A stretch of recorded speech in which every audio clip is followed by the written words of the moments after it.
होती है। और आज तो तपस्या के फलस्वरूप भगवान नारायण ही नंद बाबा के पुत्र बनकर प्रकट हो गए।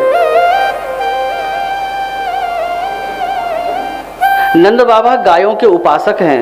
आप इसी से गायों की महत्ता समझ सकते हैं कि नंद बाबा को गायों की उपासना के फल के रूप में साक्षात भगवान श्री कृष्ण प्राप्त हुए। क्योंकि भगवान कहते हैं कि गवा मध्य वसाम्यहम्, कि गावों में अग्रतः संतु,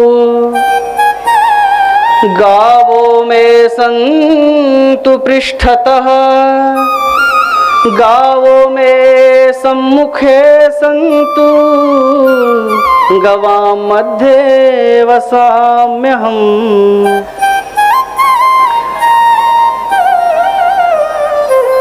पुराणों में कई श्लोक अगर हूबहू एक पुराण का श्लोक दूसरे पुराण में भी यदि मिलता है ना, तो थोड़ा सा उसमें कहीं ना कहीं पंक्ति में परिवर्तन कर दिया जाता है। लेकिन कुछ श्लोक ही ऐसे हैं जो हूबहू इस पुराण में भी मिल जाता है, उसमें भी मिल जाता है। इसका मतलब वो बहुत महत्वपूर्ण श्लोक है। उसी में से एक ये श्लोक भी मैंने कई पुराणों में पढ़ा, बिल्कुल हूबहू श्लोक, मानो वही कॉपी पेस्ट करके दूसरे पुराण में रख दिया हो। इसका मतलब इस श्लोकों की बहुत बड़ी महत्ता है। ये कुछ विशिष्ट श्लोक हैं। तो इस श्लोक का अर्थ क्या है? भगवान कह रहे हैं गावों में अग्रतः संतु। और हमारे गुरुदेव वृंदावन में श्रीनाथ शास्त्री जी कहा करते थे, यदि किसी को लगता है कि मेरा भाग्य बड़ा दुर्बल है, जिस काम में हाथ डालता हूँ या बच्चों का लालन पालन करना भी मुश्किल हो रहा है, अगर किसी को लगता है कि मैं बड़ा दुर्भागी हूँ, तो हमारे गुरुदेव कहा करते थे वो अपने घर में गाय पाल ले, गाय अपने भाग्य से उसका पालन करती है। प्रेम से कहिए राधे राधे।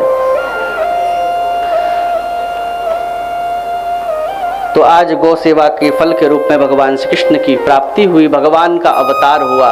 भगवान का जन्म नहीं होता, भगवान का अवतार होता है। जोर से बोलो, क्या होता है? अवतार। जन्म महोत्सव तो हम एक व्यवहारिक भाषा में बोल देते हैं, लेकिन भगवान का तो अवतरण ही होता है। अब आपको समझना चाहिए कि जन्म में और अवतार में क्या फर्क है। हमारा माताओं जन्म होता है, भगवान का अवतार होता है। जन्म और अवतार में ये अंतर है, जन्म होता है कर्मवश और अवतार होता है करुणावश। हम इस संसार में आए हैं कर्मवश, हम इससे पहले क्या थे हमको थोड़ा ही मालूम है। और जिस भी योनि में रहे होंगे हम इस योनि में आना थोड़ा ही चाहते थे, क्योंकि चाहे व्यक्ति कीड़ा मकोड़ा ही क्यों ना बना हो, अपना प्राण सबको प्रिय होता है, मरना कोई नहीं चाहता। तो इससे पहले यदि हम कीड़े मकोड़े भी रहे हों तो हम मरना थोड़े ही चाहते थे। इसका मतलब हम इस योनि में भी नहीं आना चाहते थे, भले ही मानव योनि श्रेष्ठ है, आना नहीं चाहते थे, लेकिन भगवान ने भेज दिया और अब आ गए। तो ये संसार इतना अच्छा लगता है कि अब जाना नहीं चाहते, लेकिन फिर भी कॉल लेटर तो आएगा। आना चाहते नहीं थे, पटक दिए गए, अब जाना नहीं चाहते, फिर भी बुलावा तो आना ही है। ये क्या है? ये कर्मवश होता है। भगवान गीता में कहते हैं अर्जुन क्षीणे पुण्य मर्त्य लोकम विशंति।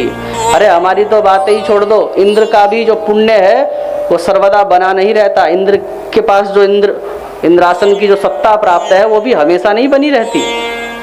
क्षीणे पुण्य मर्त्य लोकम विशंति। जैसा ही इंद्र का पुण्य समाप्त होता है, उस दिन बोले इंद्र को धरती पर जब किसी माँ के गर्भ में पटका जाता है तो सिर के बल इंद्र को नीचे गिराया जाता है। और जो अप्सराएं वाह महाराज अब बताइए कौन सा नृत्य कर कर आपको रिझाएं, ऐसा कहती थी वो अप्सराएं भी इंद्र से मुंह मोड़ लेती है, जिसके पास इतना वैभव था, सर्वस्व था, श्री की कोई कमी नहीं थी।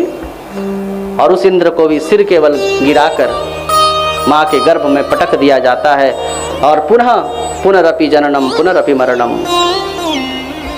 तो कहने का तात्पर्य, हम आए हैं कर्मवश, लेकिन परमात्मा आए हैं करुणावश। परमात्मा ने जब हमको देखा कि हम कैसे इस धरती पर, भगवान ने एक अवसर दिया, आए